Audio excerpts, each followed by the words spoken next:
mapagpalang araw po sa bawat isa. And let us continue our series as we have been studying the book of Acts. Makibukas po kayo sa akin in Acts chapter 19. At ang mga talata po na ating titignan ay from verse 1 hanggang verse 10. Acts chapter 19, verse 1 to verse 10. At ganito po ang sinasabi: samantalang si Apolos ay nasa Korinto, si Pablo ay dumaan sa mga dakong loob ng lupain at nakarating sa Efeso. Doon ay nakatagpo siya ng ilang mga alagad. At sinabi niya sa kanila, tinanggap na din niyo ang Espiritu Santo nang kayo'y nanampalataya. Sinabi nila, hindi pa namin narinig na may Espiritu Santo. Kaya't sinabi niya, kung gayo'y ano kayo binautismuhan? Sa ano kayo binautismuhan? Sinabi nila, sa bautismo ni Juan. Sinabi ni Pablo, nagbautismo si Juan ng bautismo ng pagsisisi, na sinasabi sa mga tao na sila'y manampalataya sa darating na kasunod niya sa makatuwid ay kay Jesus. Nang kanilang marinig ito, sila'y binautismuhan sa pangalan ng Panginoong Jesus. Nang may patong na ni Pablo sa kanila ang kanyang mga kamay, bumaba sa kanila ang Espiritu Santo at sila'y nagsalita ng mga wika at nagpropesiya. Silang lahat ay may 12 lalaki. Siya ay pumasok sa sinagoga at sa loob ng 3 buwan ay nagsalita ng may katapangan na nangangatwiran at nanghihikayat tungkol sa mga bagay na nauukol sa kaharian ng Diyos. Ngunit nang magmatigas ang ilan at ayaw maniwala, na nagsasalita ng masama tungkol sa daan sa harapan ng kapulungan, kanyang iniwan sila at isinama ang mga alagad at nakipagtalo araw-araw sa bulwagan ni Tirano. At ito'y nagpatuloy sa loob ng 2 taon, kaya't ang lahat ng mga naninirahan sa Asya ay nakarinig ng salita ng Panginoon, ang mga Hudyo at gayon din ang mga Griego. Tayo po ay saglit na dumalangin.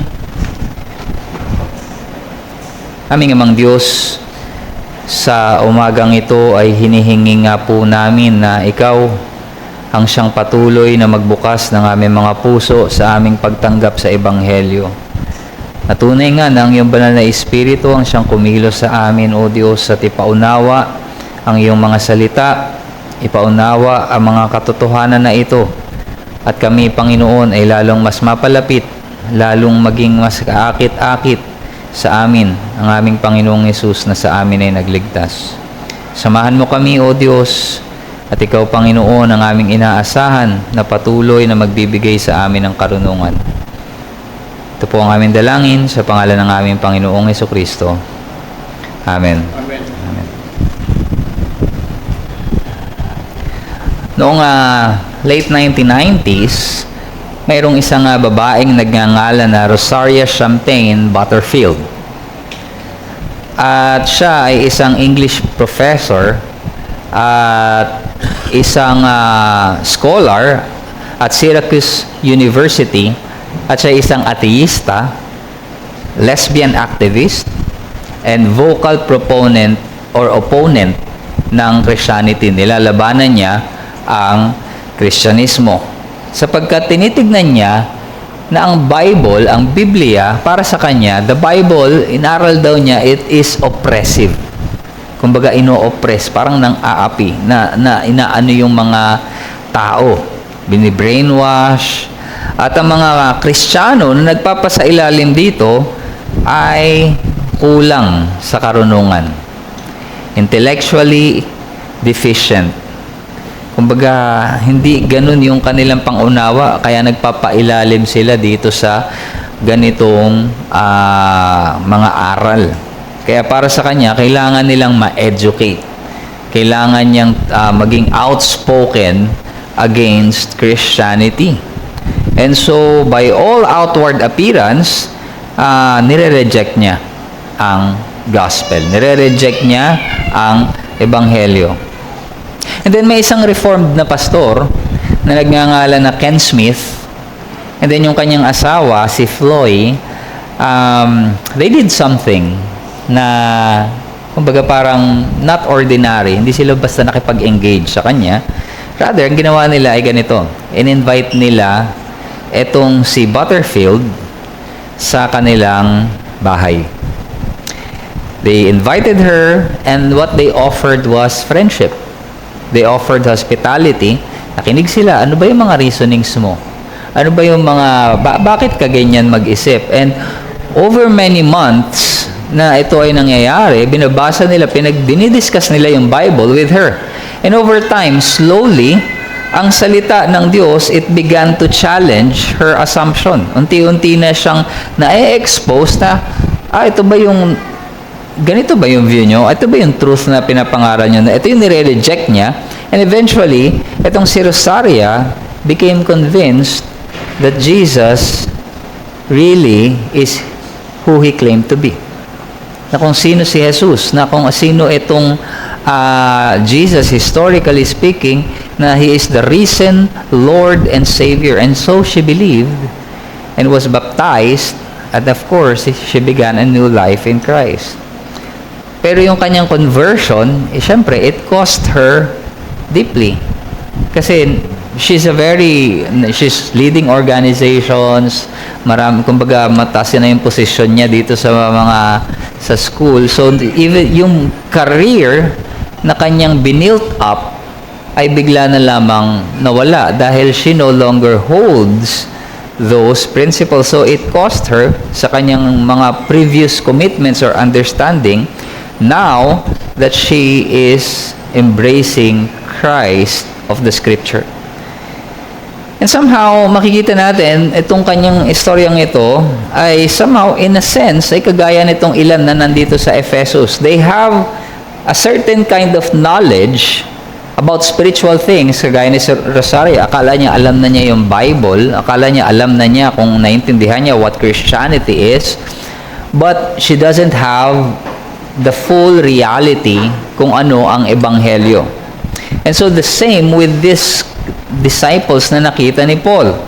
And nakita natin through patient perseverance nitong mag-asawa, Pastor Ken and his wife, si Floy, ang ginamit ng Diyos was actually ordinary means. A consistent, ordinary means ng pakikipag-meet, pagpapaliwanag, continuous, at nandyan yung hospitality nila, yung friendship nila, but it led to an extraordinary fruit. It was conversion. And so, the simple message na gusto ko makita natin is we must not underestimate. Huwag nating i-underestimate what God can accomplish through our faithful, ordinary gospel labor.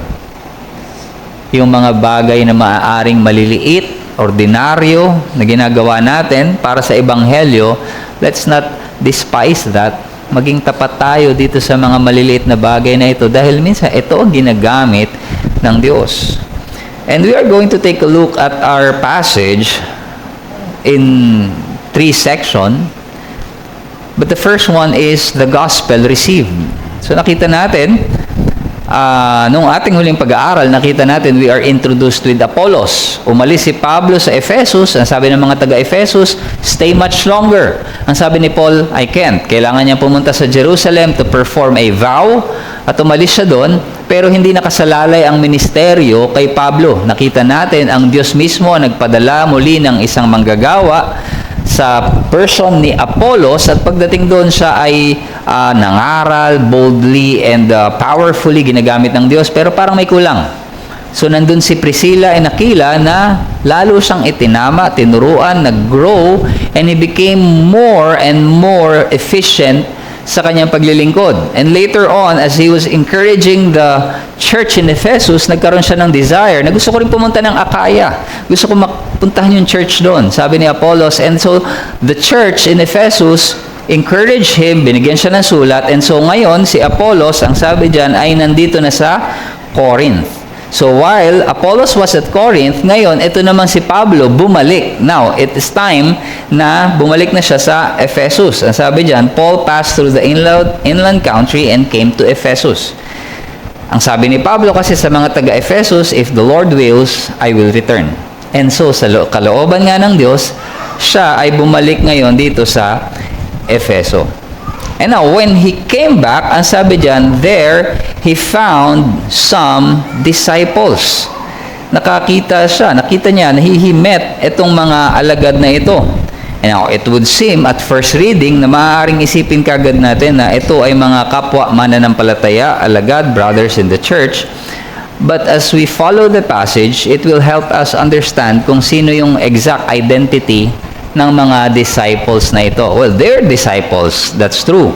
Pero nagtanong kasi si Pablo. Ang sabi niya, did you receive the Holy Spirit when you believed? Tinanggap niyo ba ang banal na Espiritu nang kayo ay naniwala, nanampalataya? At ang sagot nila, no. We have not even heard that there is a Holy Spirit. So, dito, it reveals yung kanilang lack of understanding pagdating sa Ebanghelyo ng Panginoong Jesucristo. Yung significance ng sino siya as someone who gives the Holy Spirit. We have not heard that there is a Holy Spirit. Now, take note, itong mga taong ito, itong 12 ito na disciples, as nakita natin mamaya, sinabi doon, they were 12 men. Sila yung mga Hudyo. Dahil sabi dito, binautismuhan sila ng baptism ni John. John's baptism. Now, itong baptism ni John is a baptism of repentance. Kung babalikan natin ang gospel, naalala natin si John the Baptist, tinatawagan niya yung lahat ng mga Hudyo, Israelita na magpabautismo. Now, ano yung difference ng bautismo na yon sa bautismo na mayroon tayo ngayon? So, we must understand that. Now, the baptism of repentance, kailangan natin maintindihan na noon, ang binabautismuhan lang nila, it is a ceremonial rite, ang binabaptize nila is yung mga hentil. Hindi sila nagbabaptize ng Hudyo. Kasi para sa kanila, ang mga hentil marumi, unclean. Now, kung sila ay ipoproselyte into Judaism, kailangan nila ng cleansing ceremony. And yun yung cleansing ceremony para sila ay linisin.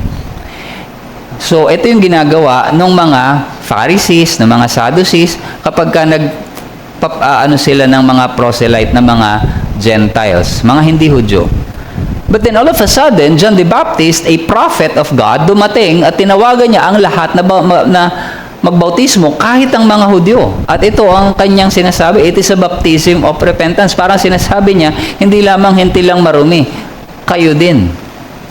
And therefore, you need to be baptized, be cleansed, upang ihanda kayo sa pagdating ng paparating na Messiah. Kailangan ninyong magsisi, linisin ang inyong mga sarili. And so, itong mga Hudyong ito ay nabautismuhan sa baptism ni John. Ibig sabihin, they believe in John the Baptist at yung sa tinitignan na sinasabi ni John the Baptist na may paparating na Messiah. Inihanda nila ang kanilang sarili for this coming Messiah that John the Baptist preaches. And so, itong mga Hudyong ito, imposible na ang sabi nila ay, we have not heard that there is a Holy Spirit. Because if they're Jews, kung sila ay mga Hudyo, alam nila na sa lumang tipan ay nandoon ang Espiritu ng Diyos. Even John the Baptist was filled with the Holy Spirit. So, ang kanyang ministeryo ay mayroong tatak ng banal na Espiritu. So, anong ibig sabihin dito na itong mga alagad na ito na binautismuhan ni John the Baptist, which is most likely disciples nga sila, but they're disciples of John the Baptist. Pero ano ibig sabihin nila that we have not heard that there is a Holy Spirit? So, that raises a question, kasi walang Kristiyano na walang Espiritu ng Diyos. That is a contradiction of terms. So, ibig sabihin, sila bilang mga alagad ni John the Baptist, narinig siyang mangaral, probably at that time from Judea, ngayon, nag-move sila sa Ephesus, siguro nung namatay na si John the Baptist, in-execute siya ni Herod, ay nanatili sila dun sa belief na parang introductory sa Christian faith. Hindi sila nakarating dun sa, naka-move on dun sa preparation. So, wala silang knowledge na such a gift sa pamamagitan ng banal na ng Panginoong Jesucristo ay kanyang ibinigay ang kanyang banal na Espiritu. The Holy Spirit is a gift to believers. Kumbaga para sa kanila, and they are still in the old covenant, na parang ang sagot nila ay ganito. Parang, ibinibigay na ba ngayon ang banal na Espiritu? We have not heard that the Holy Spirit can be given. Kasi ang tanong ni Pablo, tinanggap na ba ninyo? Parang, well, yes, alam nila na mayroong Spirit in the Old Testament, the Spirit of God. Pero now, yung question that it is being given, we have not heard of such thing, such as the Holy Spirit, na part ito ngayon ng New Covenant promise. A blessing na tayo bilang mga New Testament believers ay ating ini-enjoy. And so they do not possess that knowledge as a response to Paul's question nung sila'y nanampalataya. So yung inquiry na ito, ipinakita ngayon dito na kumbaga nandun pa lamang yung kanilang level of they have a knowledge, pero sobrang nasa introduction pa lang sila. Kumbaga sabi ni John the Baptist, may susunod sa akin, hindi na sila nakarating dun sa susunod. Naghihintay pa rin sila or they are still looking. Pero pinanghahawakan nila yung katuruan ni John the Baptist kasi they're still disciples of John the Baptist. And so, this is why sabi ni Pablo sa verse 4, and Paul said, John baptized with the baptism of repentance, telling people to believe in the one who was to come. Si John mismo nagsasabi, maniniwala kayo dun sa paparating, the one to come after me. At ang sabi ni Pablo, that is Jesus. And so, itinuro ni Pablo sila kay Jesus. And on hearing this, sabi sa verse 5, they were baptized in the name of the Lord Jesus Christ. So, si John, tinawagan niya mga tao sa pagsisisi, and when they repented, binaptize niya ito as a sign ng spiritual cleansing. Pero yung preaching na ito ni John the Baptist was, as we have seen, preparatory sa paparating na tagapagligtas, because hindi kagaya ni Jesus, yung baptism na ito na ginawa ni John does not really cleanse sin. Hindi ito nakapaglilinis mula sa kasalanan. Inihahanda nito sila sa pagsisisi. Ngunit ang tunay na makapag-aalis ng ating kasalanan ay walang iba kundi ang Panginoong Jesucristo. So He points them to Christ, to the one coming after me. Ang sabi mismo ni John the Baptist in Matthew chapter 3, verse 11 ay ganito, I baptize you with water for repentance, but He who is coming after me is mightier than I. May susunod sa akin. And He is mightier than I, whose sandals I am not worthy to carry. At ano sabi ni John the Baptist dito? He will baptize you with the Holy Spirit and fire. I baptize with water. Yung susunod sa akin will baptize you with the Holy Spirit. And that is why Paul asked, did you receive the Holy Spirit? Did you receive the Holy Spirit? And so yung instruction dito ni Paul sa kanila, pansinin ninyo, ay hindi namin narinig yung patungkol sa banal na Espiritu.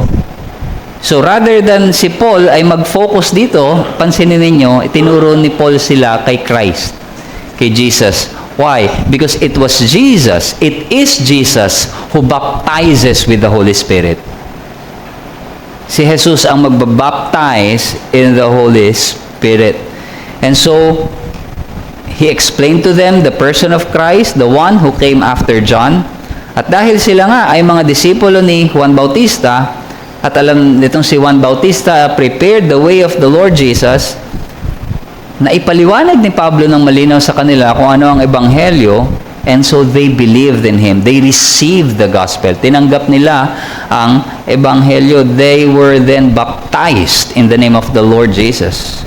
So malaki yung difference dito kay John, yung kanyang preaching and baptism, kasi ito ay preparatory, pero kay Christ, nakita natin, He is the one really cleansing us from our sin and giving the Holy Spirit. Now, as a clarification, yung ginawa dito ni Paul, since binaptize na sila into the baptism of John and then binaptize ngayon sila ni Paul, hindi po ito rebaptism. Hindi tayo nag-hold into rebaptism because as we have seen, iba yung significance ng baptism ni John the Baptist. It was a baptism of cleansing, repentance. Yung ginawa ni Pablo is the baptism, the Christian baptism in the name of Jesus, which is yung symbol ng ating pakikipag-isa sa kamatayan at muling pagkabuhay ng Panginoong Hesukristo. And so, while John was preaching about repentance, Jesus is not simply calling us to repent. He is forgiving us, forgiving sinners, and completely restoring them. And so, itong promise na ito na pagbibigay ng banal na Espiritu, it is actually a promised outpouring ng Panginoong Hesukristo sa mga mananampalataya. And at the proper time, nakita na natin ito sa Pentecost. Ibinuhos na ng Panginoong Hesukristo sa mga Hudyo ang banal na Espiritu sa Jerusalem. But after that, nakita natin, nangyari rin ito later on sa Samaria. Ibig sabihin, mula sa mga Hudyo, nangyari din sa mga Samaritans. Etong mga Samaritans kasi, as we have remembered, they are kumbaga partly may dugo silang Hudyo na haluan ng mga Hentil. So, Jews and then Samaria, parang mga half, may part na Hudyos. Kaya sabi ng mga council sa Jerusalem, oh, even the Lord gave them the Spirit. Okay. Pero, after that, kay Cornelius. So, pansinin niyo yung pattern. Dito sa mga Hudyo, and then dun sa mga partly, dun sa Samaritans, and then dito pure Gentiles na, kina Cornelius na. And so, lumalabas na yung gospel. Binubuhos na ng Diyos mula sa mga Hudyo unto the nations, all the way dito ngayon makikita natin itong record na all the way dito sa Ephesus. Kumbaga parang you will be my witnesses in Jerusalem, Judea, Samaria, and to the ends of the world. So nakikita din natin yung pagkilos ng banal na Espiritu. So, like what happened in Pentecost, ganun din yung nangyari dito sa mga lalaking ito. When they received the Holy Spirit, they spoke in tongues. So, nagsalita sila ng ibang mga lengguwahe, ibang wika. However, kailangan natin maging maingat mga kapatid na not to treat this passage as if ito ay normative para sa lahat ng mga mananampalataya. Sapagkat mayroong mga naniniwala na dahil ganito ang nangyari, nakita natin, so, dapat ganito din ang mangyayari ngayon. Kung ikaw ay nakatanggap ng banal na Espiritu, mag-manifest ito na magsasalita ka rin ng ibang wika. Now, we must not treat this passage as normative or prescriptive kasi ang nangyayari lang naman dito ay ipinapakita kung ano yung nangyari doon. Descriptive siya. Dinidescribe lang kung ano yung nangyari.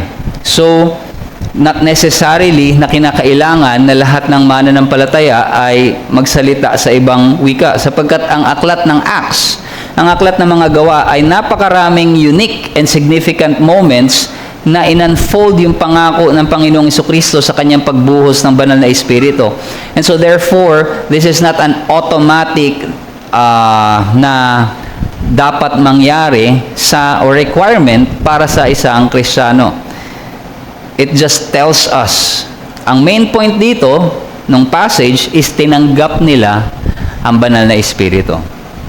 Which happens to each and everyone who believes. Kaya nga sabi ng Ephesians 1:13, in Him you also, ikaw rin, tayo rin, in Him you also, when you heard the word of truth, nung narinig mo ang katotohanan, ang salita ng katotohanan, the gospel of your salvation, and believed in Him, nanampalataya ka sa Kanya, ang sabi po ni Pablo dito sa Efeso, you were sealed with the promised Holy Spirit.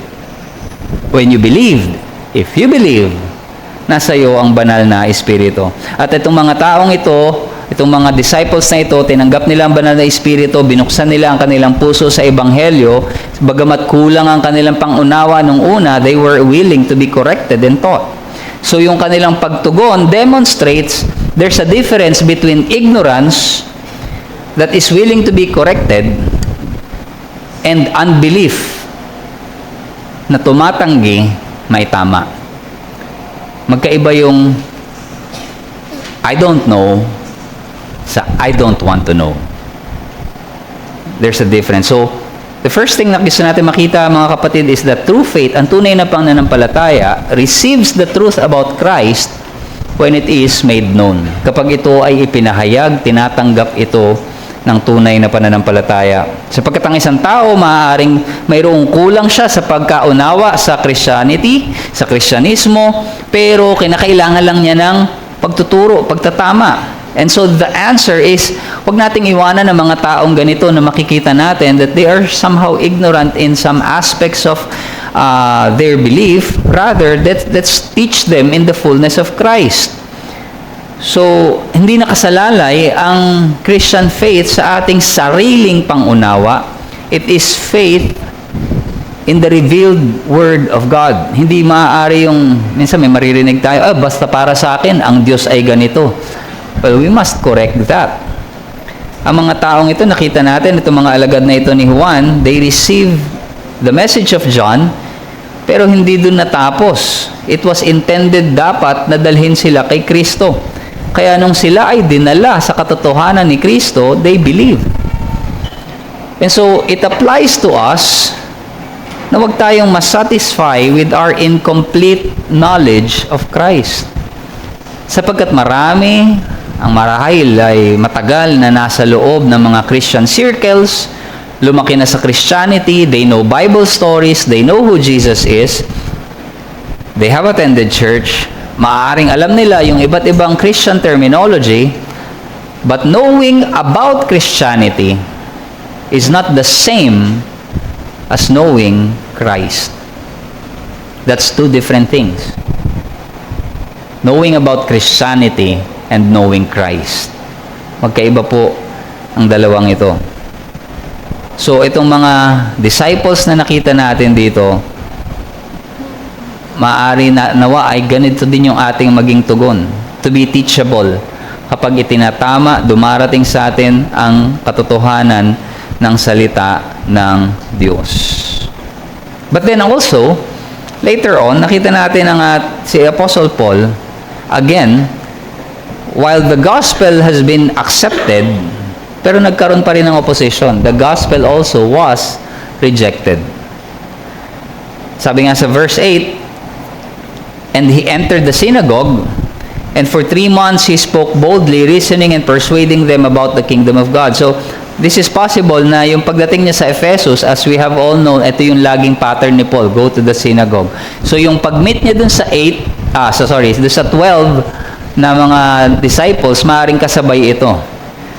Now, dito naman sa sinagoga, nandito ay mga Hudyo. And remember, going back, ito yung same group ng mga Hudyo, the synagogue, na maaaring nagsabi sa kanya noon na stay more, manatili ka. Diba? It was an open opportunity back then, na kaya sabi ni Paul, babalik ako.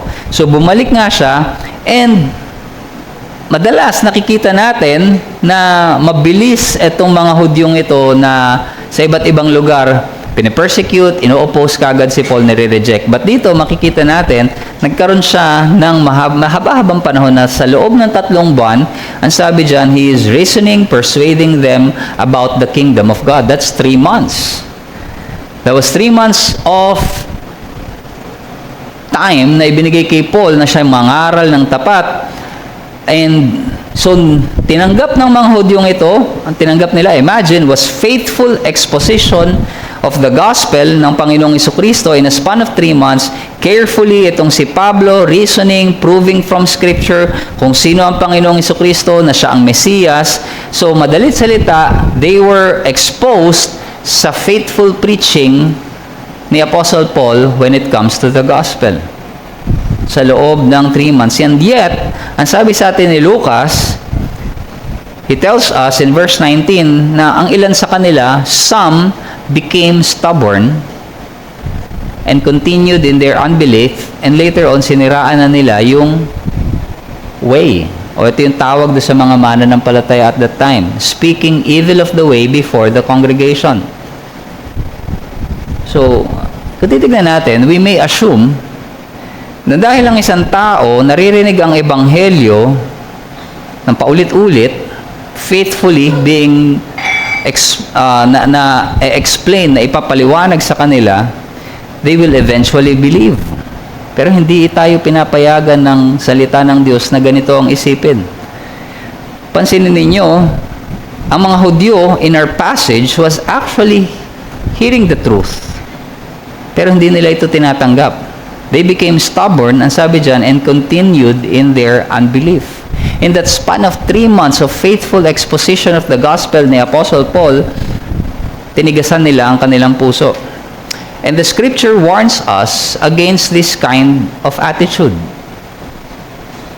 towards God's word. Kaya nga sabi ng Hebrews 3, 7-8, today, if you hear His voice, do not harden your hearts, as in rebellion. Kahit ang Panginoong Jesucristo, quoting Isaiah, Matthew 13, 14-15, ang sabi dito, indeed, in their case, the prophecy of Isaiah is fulfilled that says, you will indeed hear but never understand. So, naririnig nila but they will not understand. You will indeed see but never perceive. Why? For this people's heart has grown dull, and their ears they can barely hear, and their eyes they have closed. So, kahit kaharap nila yung katotohanan, naririnig nila, pero hindi nila nauunawaan. They see, but they do not perceive. Why? Because yung heart nila has grown dull. They hardened it.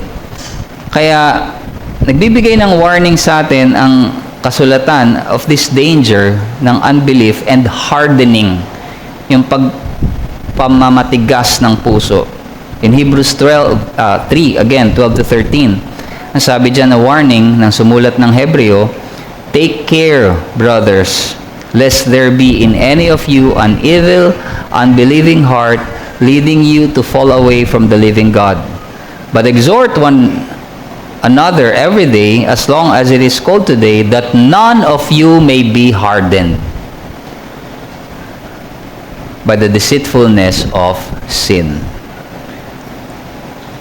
So, ano yung danger dito, mga kapatid, na makikita natin dito na sa mga Hudyong ito na naririnig nila yung ebanghelyo, naririnig nila yung pangangaral ni Apostle Pablo, and yet, they harden their hearts. Tumigas yung kanilang puso. The danger is this, hearing the truth repeatedly, naririnig mo ang katotohanan paulit-ulit, without responding, hindi ka tumutugon, it can be dangerous. Kumbaga, it leads you to harden your hearts in unbelief. Para bang yung puso mo ay kinakalyuhan mo, hinahayaan mo magkakalyo. Ini-expose mo sa truth, and yet pinipigilan mong mag-respond, and so the heart is being hardened. So, do not just merely hear the word. Respond. Tumugon tayo habang ang ating mga puso is tender. Habang nararamdaman pa natin na naroon, God is convicting us, the Spirit is convicting us of our sins. Let us respond. Kapag ini-expose ng Banal na Espiritu ang ating kasalanan, let us repent, turn to Christ. Do not ignore its conviction. Kapag tinatawagan tayo ng salita ng Diyos to obey, to submit, let us act on it. Sapagkat kapag tayo nagpatuloy in resisting, there's a possibility that we may be hardened to God's truth. And that's what happened when we reject the word, we reject the gospel. And yet, itong mga tao na ito na nagpatuloy, na tumanggap sa ebanghelyo, isang makikita natin, and this is going to be the last part, quickly, they persevered. So the gospel was accepted. To some, the gospel was rejected. But to those who accepted, the gospel persevered. Sapagkat nakita natin, nung ganito na yung nangyayari sa sinagoga, siguro nung nangangaral si Pablo, napansin niya, in the synagogue, there are those who are against the way na sinisiraan na sa congregation as a whole, understanding the danger na maaaring makorrupt and ma-infect yung mga genuine na mananampalataya. Ang ginawa ni Pablo, winidraw niya yung mga believers. Sabi diyan, when some became stubborn and continued in unbelief, speaking evil of the way before the congregation, ang ginawa ni Paul, he withdrew from them and took the disciples with him, reasoning daily in the hall of Tyrannus. So, he understood there's a danger that these true believers be infected, be corrupted nitong mga hindi mananampalatayang ito. And they are now unworthy of the means of grace ng pangangaral ni Pablo, sapagkat sabi nga, do not throw your pearls to the pigs. And so, Paul, rather, siguro nakita niya, ito na talaga yung mga maalagad na mananampalataya, he withdrew. At anong ginawa niya? We are then told na he reasoned daily in the hall of Tyrannus. Now, itong si Tyrannus, wala tayong ibang context kung sino siya. Maaaring siya yun, nagpatayo nung hall na ito. Now, interestingly, the Western text na translation ay may added na itong si Pablo held discussions from the 5th to 10th hour. Ang sabi dun sa translation na yon ay, kumbaga madali salita, nagtuturo daw si Pablo from 11 a.m. to 4 p.m. dito sa Hall of Tyrannus. So, maaaring itong si Tyrannus, as he was the one who owns the hall, maybe he's using it in the morning hours. In the morning, madalas, ito yung oras na ginagamit ng marami na nandun sila early morning, nag-aaral yung mga scholars. Pero pagdating na medyo umiinit na yung panahon, 11, ganitong mga oras, from the 5th to 10th, ang sabi dyan, when the heat of the day, nagiging na itong medyo mainit, siguro sila nagbe-break, and this is the time naman na si Paul pumapasok, dala yung mga disciples. So, walang gumagamit ng hall. So, while sila ay mayroong sigurong noon rest, this is the time we can assume na si Pablo naman ang gumagamit nito, and he might have been working in the morning at mayroon siyang support. Nakita natin later on sa ibang mga sulat din niya na may nando siya sa Ephesus, tumatanggap siya ng support. So maybe this is how he was able to afford yung usage niya nung hall of Tyrannus. So we can assume na maging yung mga disciples of John the Baptist here is mga estudyante ni Apostle Pablo. And yung ibang mga believers from the synagogue. So, para siyang nagkaroon dito ng mini Bible school. So, he was teaching them daily, being taught by the Apostle Paul. And makikita natin dito yung enthusiasm, both ni Paul and ng mga students. Sila, so probably dun sa mga free time nila, they're working, but they're spending time here studying the teachings of the gospel. So makikita natin how committed these early believers are. Araw-araw nagtuturo si Pablo daily, lasting for 2 years. Ang sabi ng verse 10. At ano naging resulta nito?